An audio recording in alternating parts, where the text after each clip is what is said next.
whole agenda of this event, and of course an extension of that in this panel discussion, is innovation on the board agenda? Of course the answer is yes. I'm assuming that, right? Definitely yes, it's on the board agenda. We would also like to understand, what does innovation mean for you? And of course there are different definitions of innovation everyone has. Maybe in your own words, if you can explain what innovation means and give some examples possible, whether in your company or outside, areas that you have seen, innovation that you have seen. Just a quick perspective might just help the audience. Who would like to start? Jayant? Okay. I didn't realize this seat was the hot seat to start with, but here it is. So, I like to see things in black and white more often than not. So before innovation, this is my definition. There is nothing right or wrong. This is the way I look at life. There is creativity and then there is innovation. Creativity in my mind is actually, it emerges from a customer insight, a business insight, and it's an idea. It is how to do something more, something better. And we can carry on having paragraphs and chapters on what is creativity. And then I classify innovation, and like I'm saying, there is nothing right or wrong, but this is how I run my organization. Innovation is the science of executing this creativity, this creative idea, to enhance efficiency, productivity, new customers, new usages, new markets. So, and I'm not getting into deep tech innovation, I'm just here to share as to the way I look at innovation. And therefore, the reason I separate it like this is, creativity therefore is everybody's responsibility. And more closer it comes in from the ground, more closer it comes in based on experience and customer data and insight and analytics, stronger it is. And thereafter, it's the role of the management or the board to pick it up, make the proposition complete, and ensure it is DNAized and it impacts the customer experience. This is not to say this is the only way to define innovation, but I like doing it that way because then I ensure that the creative funnel is moving bottoms up, and then the innovation is having a value add-on to the organization in a sustainable and a scalable manner. So I don't know if it makes sense. Let me give a couple of examples. Many of you might not have started working, and that tells you that I am, how old I look. So this is when I was in DHL. I don't know, which was way back in 94 to 98. And there is, any one of you remember a jumbo box ad, the flying elephant? Yeah. So that is a very simple innovation in which DHL is a courier company. That time it was part of air freight. And mostly it was documents. And then emails and faxes came in. So the documents market coming down. So globally, the express industry said, we are not courier, we are express. They started to move into packages. Packages meaning for export oriented, and packages started going out. And this innovation actually came in from the courier boys in Bombay, in Naval House. Because every time you used to go to a customer point, they would give it in a flimsy envelope or a plastic envelope, and we knew that it can't be sent as it is. We had to tape it, so on and so forth. So the courier boys said, why don't we start providing corrugated boxes? Not a big idea, but a very simple and a sensible and effective idea. Why don't we start giving corrugated boxes, which today is a common thing. Brand it, call it jumbo box, say this is the box, put up to 25 kg into it, and there is a flat rate. They simplified the process. We piloted it. It started from India, from 3 or 4 courier boys at a naval house, sorting center. When I left DHL way back in 98, it was already $1 billion product all over the globe. And it was just simplifying a customer problem. And that's how it goes. So we kept creativity separately, and we did innovation by ensuring there was proper marketing, proposition, the TV ad, the value ad, etc., etc. So that's how I've picked it up and learned from that. Thank you. Brilliant, Jayant. Yeah. Brilliant. And I love the way you've defined simplicity as part of this entire process. I think Raj, would you like to I'll actually, Sandy, build on what you said. When we talk about innovation, we usually refer to the Apples, the Intels, and we always talk about radical innovation. But it's been empirically proven that India has the highest number of innovations. And, we call it Jugaad. Internationally, when they write in research papers, they call it frugal innovation, right? And so if you look at land of India, or if you look at our country, the way our diversity is, I don't know how many of you have spent time in rural markets. If you go to T4 class towns, the amount of frugal innovation they bring in, and for me that becomes a definition, which is basically questioning status quo and solving a problem more efficiently and easily. And it need not always be radical, it need not always have strong technology behind it. I'll give you a very classic example. I was traveling in the upcountry area of Ropar, and I saw a farmer running an autonomous tractor. In India, you don't have autonomous tractors. So what he basically had is he had the tractor tied with a high tension tensile, sir is nodding his head, rope, and he had a motor. So it was going round and sowing. And look at the world talking about autonomous tractor, we had our own version of autonomous tractor, right? It was serving the purpose, it was giving him productivity without labor. For me, that's innovation. And hence, I think we should look at innovation in three ways. Radical innovation, of course, disruptions are important. But frugal, incremental innovations, or kaizens as we call it in the TQM philosophy, become as important for us. And simplicity around it is core, because sometimes in the urge to become innovative or in the urge to show, and there's a lot of glamour associated with innovation, right? We tend to make the simple complex. So that's my own take on innovation. Let's hear from Sandeep. Yes. It's very complicated to keep things simple. And it's very simple to complicate things. So. Yeah, very true. Yeah, in fact, to me, innovation is driven by two factors. One is situation is like that, which we were into. As far as ISFC, I represent a company called Indian School Finance Company, and as you know, most of the schools in rural part were closed for 2 years. It was a survival issue for us. So unless until we innovated, our survival wouldn't have been possible. So that's situational innovation. Secondly, innovation is on a vision side. So if you have a vision that 5 years hence, 10 years hence, what do you want to do? Innovation comes automatically. And just to correlate that to our situation, I took over this company during pandemic.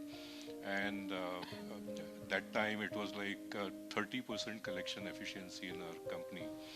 30% collection efficiency would mean within 10 months your net worth would have been wiped off. So unless and until very, very drastic step you would have taken in terms of process change, in terms of product, bringing in new product from a vision side, on process side, unless and until you would have done that, your collection efficiency wouldn't have gone to 100%. So all those things, so it's situational versus vision based. So we did lot many changes on processes. We developed new product. When I joined this company, the first thing that came to my mind was we are sitting on gold mine. Whereas most of the people thought that this company is going to be closed within 10 months. The reason was 5,000 schools we lent all across India. And the moment we change the process and bring in new product, so that was a aha moment for me. 5,000 schools into 1,000 students, that gives you 50 lakh database. The moment you bring in digitization and digitize whole ecosystem and convert this business model from B2B to B2B to C, you have 50 lakh database straight away on day one. And the moment it gets into that, so that's what we did. I'll cover that maybe in a later part. But that's situational innovation that we did, along with futuristic vision-based innovation, which is like tying up with edtech partners. Now we go to school saying that, okay, your kid, his parents died for some reason, channelize CSR and say, I give you scholarship. And that's the start of a relationship. From that to what rate you want, so we changed certain on liability side tied up with larger banks. So we can now give loan to even DPSs of the world 10%, 20%. Earlier we used to fund only 18% kinds. Now that has changed completely. So for our relationship manager, only a process innovation and product innovation has completely changed the universe. Earlier we used to go to school saying that 16-18% loan, you are our customer, otherwise we go to another school. Now it is like go to school and say what do you want. Not only we give scholarship to the needy student, but also we give fee financing, which is B2B2C, parent financing, tech upgradation loan, infra development loan, 10%, 20%, 5 crore, 1 crore. So all that universe has changed. So that's the effect that innovation in process and product can bring in. Well, this is brilliant already. You know, this is masterclass happening from practitioners of how can innovation and different areas. By the way, in all this, there's a common theme: simplicity. Right?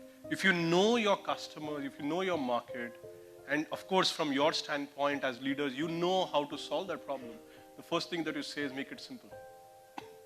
Well, let me open up to the audience as well. I'm sure there are some questions or comments. Are there any different definitions that we have from the audience?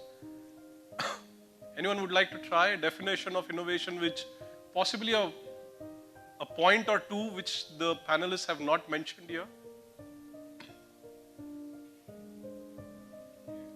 Yes, please. Can we have a mic here, please?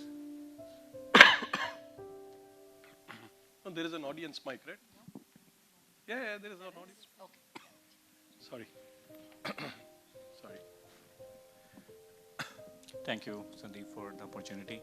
So this is for everyone in the panel. So when it comes to, I think, innovation, I would like to share my experience in my limited understanding of 10 to 12 year experience only. I think from our innovation mostly happens when we had a conversation with the customers around the globe and different industries, because we don't have that level of experience to really come up with something which is really a pain point. So how much your customer plays a role out of 100% of your innovation, you have the idea, right? But whether that idea is really resonating with the industry. So how much importance customers' feedback on a problem statement becomes for a relevant, innovation? Because most of innovation fails because it doesn't resonate once it's launched in the industry.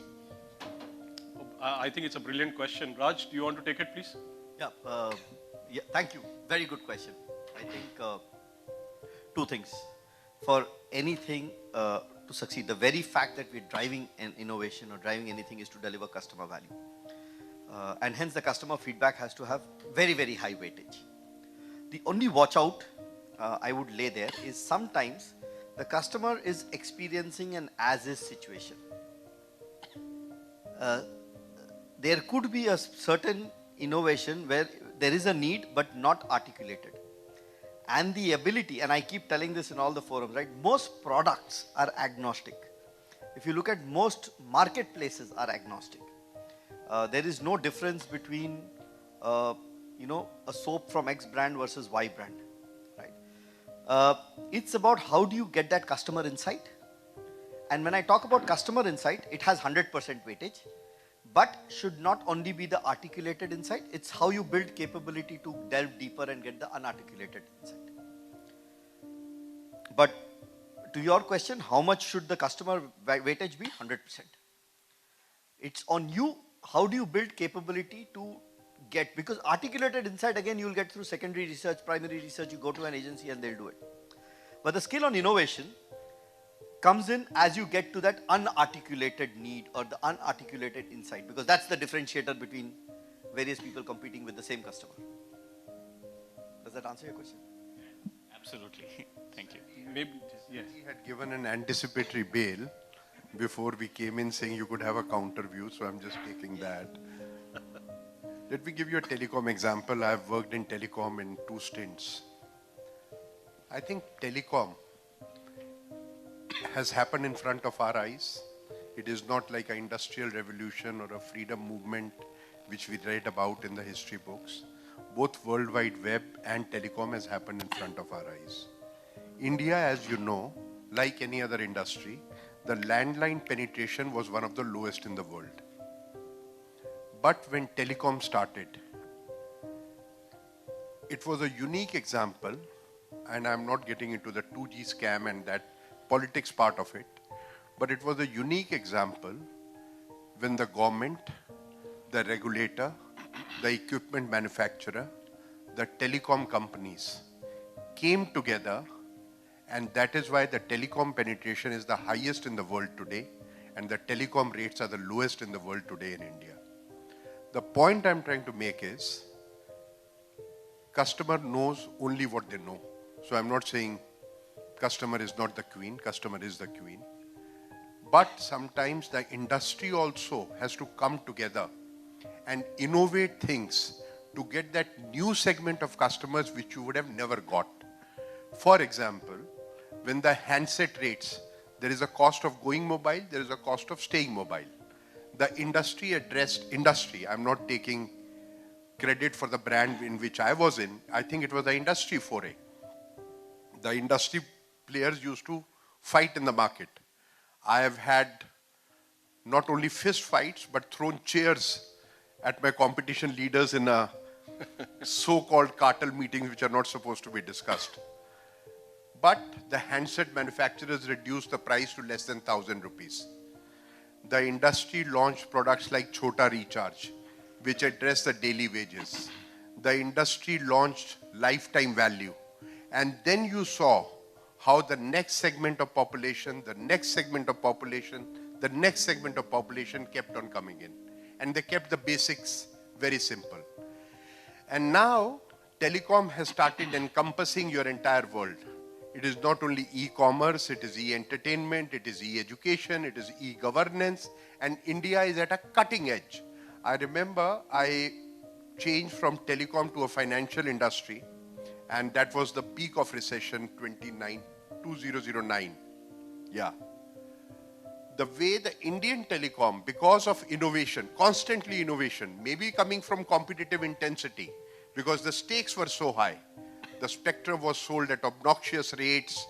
The rates and levies were 43% on the tariff. So sometimes competition leads it as well, and it's not only the customer. Sometimes everybody in the ecosystem comes together, and that causes innovation for the right thing. So, कहना हमेशा चाहिए customer, but actually it opens up the entire thing. So the point I was getting into, even when the worldwide recession was there and there were the likes of Lehman Brothers coming down, Indian telecom was still adding on 10 million users every month. The entire world was adding 10 million, and here was India, which is one of the standing examples on in any industry the penetration is the lowest, and here it was romping home because the ecosystem was working. So innovation happens in my perspective. Customer is obviously important, but I think it is to do with the industry as well. It is to do with the competitive intensity as well. It is to do with the ecosystem as well. And if you align, then it is not innovation, it's revolution. And which changes life. Just to link it up, and I'll give the mic away. I came into the financial industry, and then the penny dropped. You give to a customer a bank account and a telephone connection. You change their life. You actually change people's life. With a bank account, they know how much they are spending. With a telephone connection, the revenue starts coming in. And that is how the thing had impacted the entire thing. So to me, today what I saw, when I read about it, my kids do it, and I kind of, keep on sending them stupid WhatsApp jokes. But just spending this half a day over here, I am going to be a different man when I go back. I'm not going to be doing the normal shit. I'm saying, "Ye tum sambhal lo yaar, main ab ye dekhunga." Because this will tell you how you can do transformations. We are a very, very traditional company. VLCC into clinics, into products, into skill, different set of customers, but we don't have a single view of a customer. Our primary reason of getting sales, we are successful now, is because we compete on rates. Whereas if I put in half the things which I knew about, but seeing is believing, we can change the battlefield and the paradigm. Single view of customer. All the theory which we talk about, lifetime value of a customer, share of wallet, it can be operationalized, and that is transformational. So homeopathy is all right, but if there is a surgery opportunity, do it.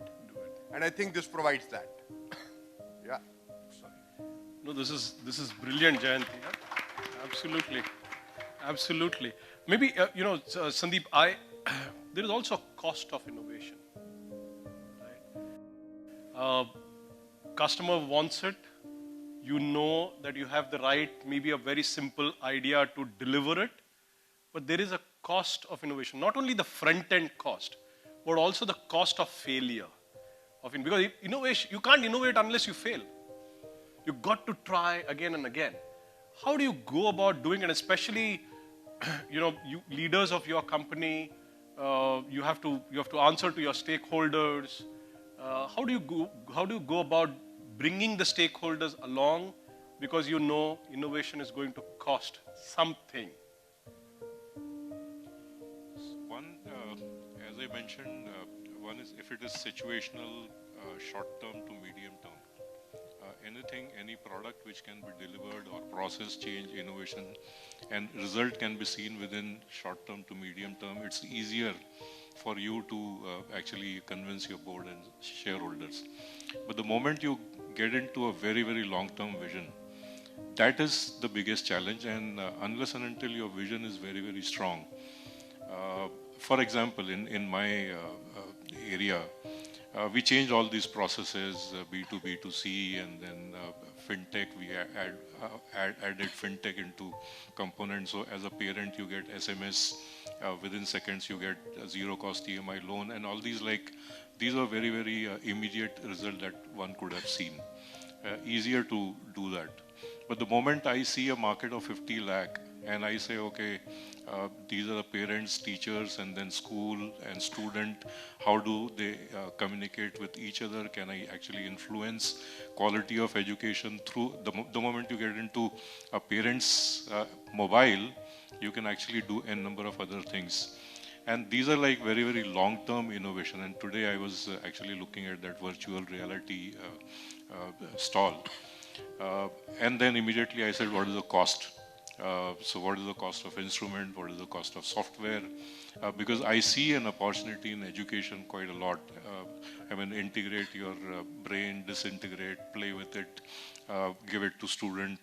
That also is driven by vision in a sense. Can it actually bridge rural-urban divide, rich-poor divide, gender divide into education? Can it actually bridge the gap between developed and Indian context? That becomes your vision.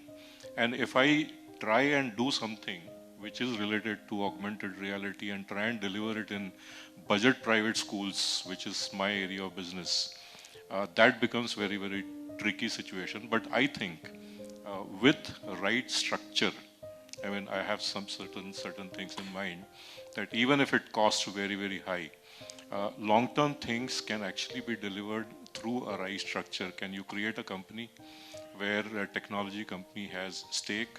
You also invest. There is a market that you have. So it's a win-win situation. So it's a different way of possibly convincing stakeholder. Yeah, maybe Raj, you may want to lend some of your opinion on this because you also have to deal with your global organization on this, right? So I was coming to that, Sandeep. I think, and as leaders, when we talk about not moving the needle on innovation, or when we talk about not making the impact, it's usually the leadership that kills innovation with this cost variable. When it comes to tough times, we take those calls. But I think you have to look at it in three broad buckets. One is, like I said, there is incremental frugal innovation where you get faster, quicker returns, and we use the term, how do you get an idea fast-tracked in? That usually is low cost. You will have to find ways of low cost, because yes, you cannot come back and say, I'm going to burn X amount of money, because you have your stakeholders that you need to kind of answer to. The other bit is around, taking up a couple of ideas and then saying. So there are a lot of structures, right? You can do your POCs, you can learn small, fail small. And as organizations, and a lot of organizations do it very successfully, you come back and say, this is the amount of money I'm going to be putting in or parking in for innovation stroke learning. And be willing. So again, it's on the appetite of the board and the appetite of the leadership in terms of how much are you willing to lose, and park that and invest that in a couple of pilots or POCs, right? If you have an idea, it's quick and dirty POCs. The unfortunate part, and again, when I speak to colleagues around, is a lot of organizations today are speaking about innovation because it's a part of board agenda. Leaders are speaking about innovation. If you're not speaking about innovation, you're not forward-looking. But 70 to 80% of the POCs don't even get into a pilot stage, because then they come back and say, budget nahi hai. And as leaders, it is our job to come back and say, yes, this is the amount of funding we can to spend on learning. Where should we be prioritizing, and then leave it to the teams? Because otherwise, the teams get really confused, right? They're doing multiple POCs and, none of them are scaling up. So yes, Sandy, I think look at frugal incremental innovation, doesn't cost much, find quick and dirty ways to do it, and nobody can do it better than Indians and Chinese, right? So that's there. The other bit is about the big ticket items. I think it's about prioritizing, and the POC pilot scale route works well. So, and I have personally been guilty to a couple of POCs failing, couple of pilots failing. And the core learnings that we get out of that is we don't put enough rigor on designing those POCs or getting, what would make the POC successful? What would make the pilot successful? If you put the rigor up front, you would have failed, but you would have failed on a small scale, but got much more substantial learnings. And if you put the rigor up front and you're able to succeed, you have a scalable model tested more rigorously. POC is in my mind, it's one of the critical keys to success for experimenting and piloting with innovation. And you can therefore keep cost of failure within budgets. The mistake which I used to make was, when I was doing POC, I used to go to those markets or those pilots which I knew would succeed. So actually there wouldn't be any learning. So you are fooling yourself. So the key is to go and pilot, which is either going to be the average or is going to be the tough part, so that the learning comes in before you extrapolate. Having said that, I think there are 2 or 3 other ways of skinning the cat. Getting into industry collaboration so that it is not one player. And if you get into that, which is difficult but is not impossible, because mostly everybody in the industry is on the same boat. And if you're talking about increasing the market size versus taking away market share, more often than not, the industry players align.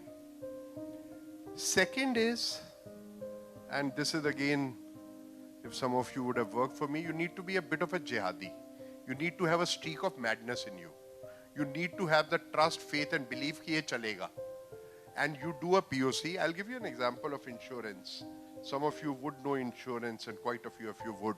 One of the big channels for insurance is Banca Insurance. Yeah, and they are huge channel partners. So normally the traditional channels are agency, your bank insurance, your corporate and your other partnership alliance.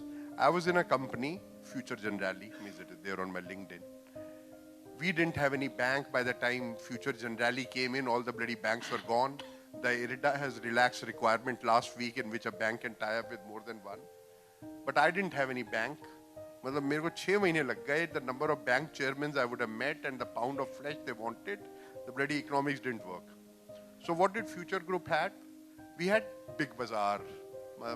Don't judge me by what is happening to Future Group now. Huh? I was there 15 years back. तो ये नहीं जाते जाते मेरे से पैसे मांग लेना जी वो दे दीजिए. ये हमारा claim बचा हुआ है. So, but what did we have? We had presence in malls where we were anchor tenants. So I actually piloted, to take your example, POC, and we did mall assurance. So everybody who came in malls, we said this is the footfall. If you're using a credit card, you have something. And we started selling it to them. And we had a whole process, how we did life and non-life. But you play to your strengths. And then if you are innovating with like a jihadi, you succeed sometimes. And what you don't succeed, you learn. So either way it helps. Please. Add one point. I think it's also very important. While I said, leaders kind of kill innovation because of these budgets and costs, but it also is a responsibility on our teams. A lot of times, we have a new business pilot, and I just had a discussion 2 days back where the team came back and said, I have this new telematics solution which we're going to do. For that, I need a telematics head, I need a hardware scientist, I need 5 लोगों का team लेके आ गया. I said, boss, your business is not even established. Right? What are you going to do if it's going to fail? It's very easy to hire people. It's very tough to fire people, right? And a lot of tech giants, again, not being biased around it, they go on this hiring spree and see what's happening right now. So when you do innovation, it does not require very, very high resources. If you're doing what Jayant also mentioned, going the POC and pilot stage, you can do it with your current resources. And pressure test your system to do it with your current resources. If it succeeds, it's always easy to resource.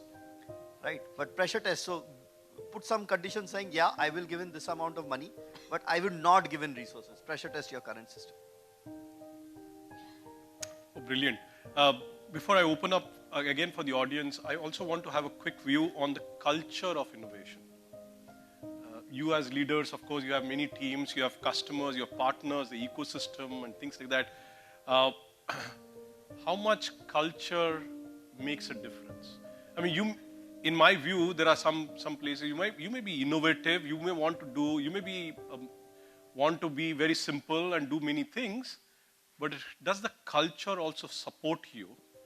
And if it doesn't, then what do you do so that you can change the culture of your company? I have an empirical evidence. So Please. One of the organizations that I worked with, we had an innovation cell led by a chief innovation officer. And there was this one team which went and did something around the supply chain.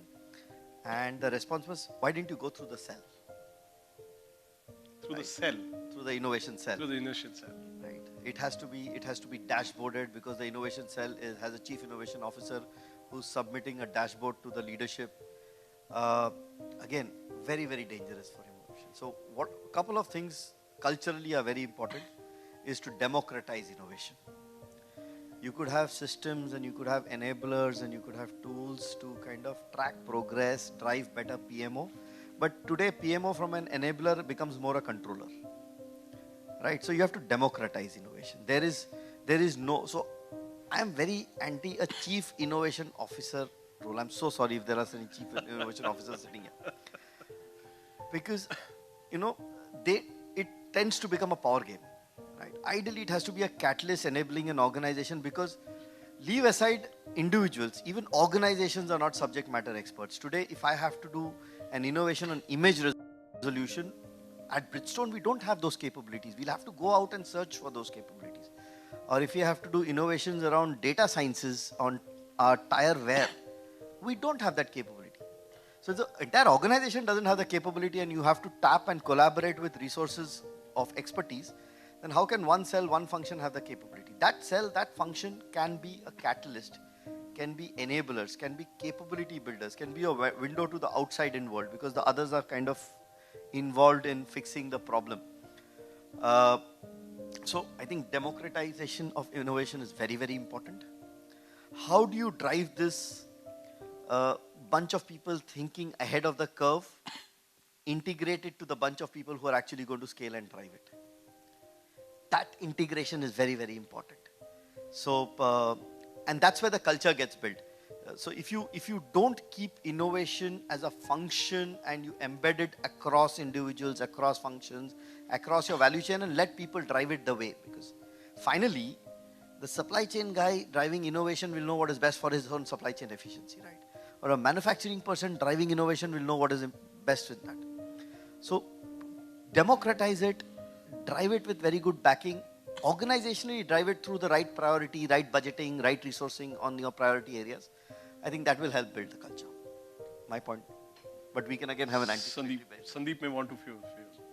Yeah, in fact, in our system, we are, I mean, the words that has been used, one is democratization of innovation and building a culture.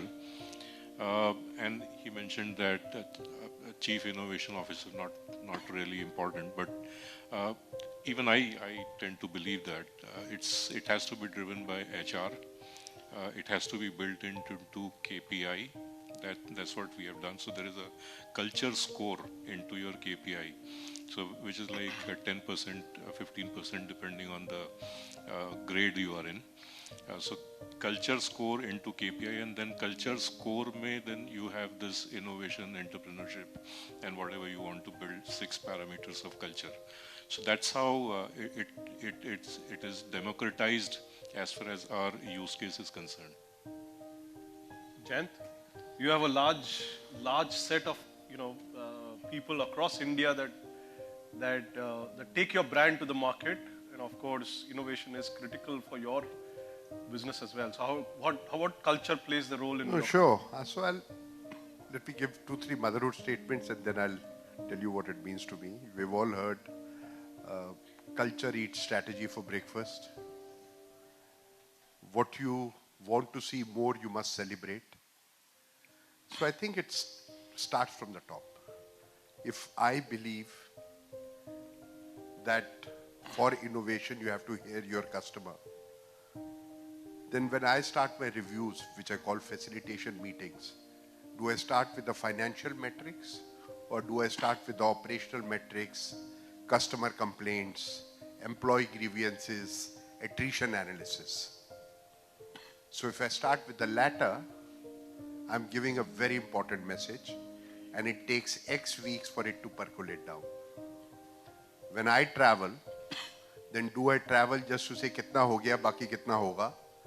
Or let me figure out who is your biggest customer, who is the customer you have lost, which employee did you hate losing.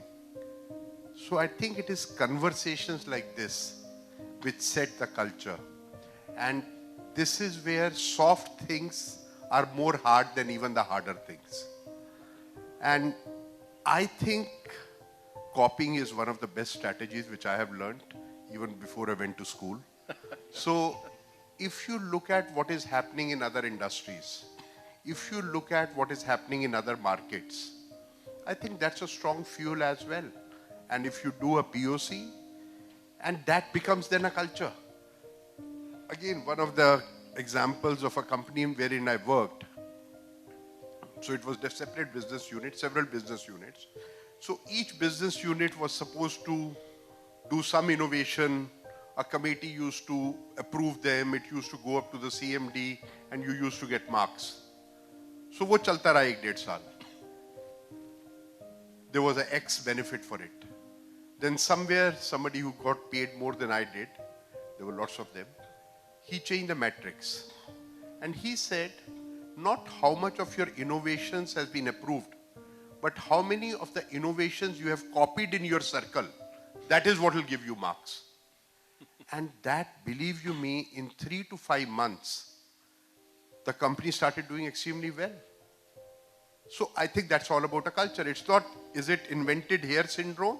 Or is it whatever is good, let me execute it better? I think all these things come in culture. And if that then becomes the oxygen in the organization.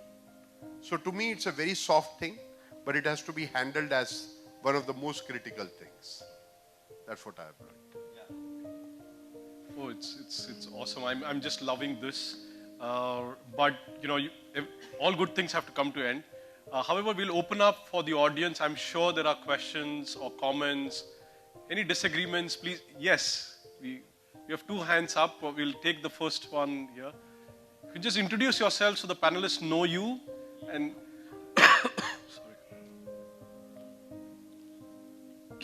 Hello, good afternoon. My name is Balaji. I work for Cummins India Limited.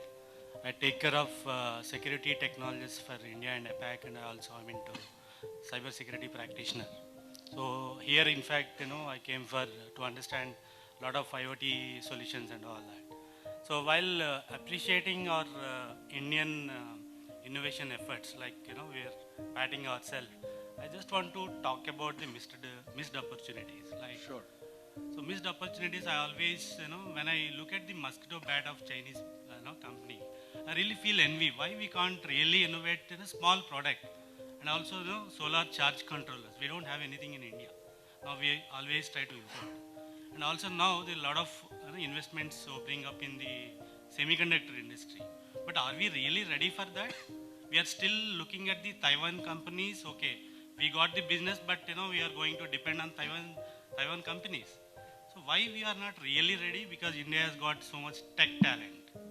So I just want to understand what are the missed opportunities and why those missed opportunities are there. Thank you. Raj, Sandeep. I don't want to be really against or for government, but even sometimes I have this very strong sense that we have been missing lots of opportunities time and again. And possible answer that I have is, one is structure, the way our political structure, economic structure is, the way we are structured. Maybe that's one of the reasons. Secondly, even on education, because I belong to that field, education and skill, these are two things which we are missing quite a lot. Our education system is all about learn and go into industry. There is nothing like innovation as of now in education. Neither in skills, but good news is there is a good effort from government on skill development. So there is NSDC that is coming up. There is a good funding going into that. Possibly, yes, over a period of time, we would be a skill capital for the world. But to second question, can we innovate and do product development here? There are certain things which are happening. So maybe in 5 years, 6 years, 7 years down the line, we would see some good results there. My answer to that would be, I think we have lots of missed opportunities. However, all countries across the world would have many missed opportunities. It's not that anybody's cracked the code to innovation. Right, the day you come back and say, I have innovated enough and I have nothing more for innovation, I think there's a problem for our country. So, yes, we've done well in a few things. India is supposed to be, India and China, I told you, are leaders. So when you look at the Chinese mosquito bat, there are so many village innovations that happened. So the distribution innovation of Project Asha, where you empowered a lady, is something that China has not been able to replicate. Right, in distribution, India still leads in terms of innovation. So we would have some wins. We would have some misses. I'm sure everybody else would also have some wins and some misses.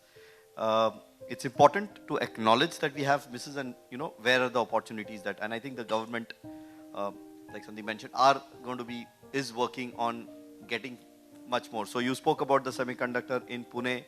There's a full zone which has now been declared for semiconductor manufacturing, right? It will get accelerated in.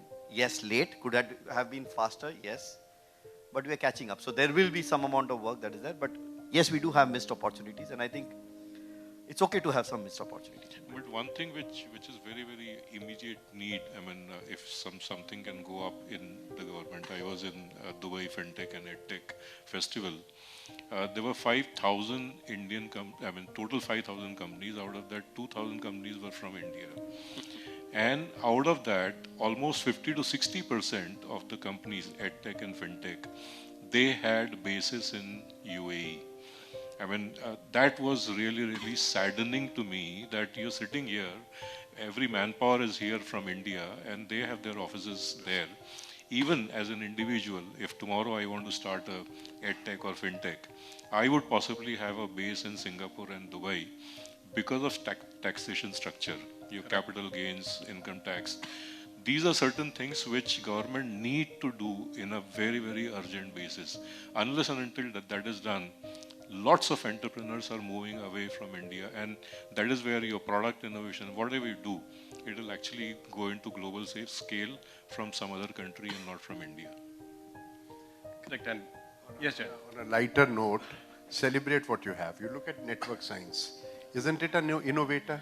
Catch hold of startups, do a quality control, channelize them, give a platform for organizations to understand deep tech, have a highway pathway with UK. While he's a UK resident, he still looks Indian. So celebrate what you have.